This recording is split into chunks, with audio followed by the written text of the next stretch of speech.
এইযোৰ চাওক পদ্মিনী কেঁচা পাতৰ গোলাপ। মেখেলাখনত চাওক আপুনি কিমান ফুল আছে। চাদৰখন গুচাই দিয়াচোন, তেতিয়া মেখেলাখন দেখা পাব। চাওক মেখেলাখনৰ পূৰা ওপৰলৈকে ফুল আছে। চাদৰখন অকণমান গুচাই দিয়াচোন। চাওক পূৰা আঁঠুৰ ওপৰলৈকে গোলাপ আছে। এটা গোলাপ ঘিচা সূতাৰে আছে আৰু এটা গোলাপ আপোনাৰ আছে ফিৰোজা কালাৰ। আৰু গোটেই চাদৰখনতে এনেকৈ গোলাপ আছে। আঁচলটো চাওক, চাদৰখনৰ আঁচলটো দেখাই দিয়া। এইটো আঁচল, ইমান ধুনীয়া। এই কাপোৰযোৰ ব্লাউজ পিচটো সেইটো চাইড পাৰিটো ফিৰোজা কালাৰৰ আহিব। এই কাপোৰযোৰ যদি লাগে, পিয়'ৰ পদ্মিনী কেঁচা পাত হয়। এই কাপোৰযোৰ যদি লাগে আপোনাক, মই যিটো নাম্বাৰ দিছোঁ সেই নাম্বাৰটোত যোগাযোগ কৰিব।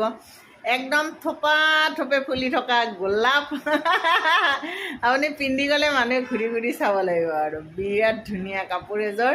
এই কাপোৰযোৰ যদি, এইবাৰ কৈছোঁৱে মই, এইবোৰ বহুত ধুনীয়া ধুনীয়া কাপোৰ বৈছোঁ। যদি কাপোৰযোৰ লাগে মোৰ লগত যোগাযোগ কৰিব। Thank U.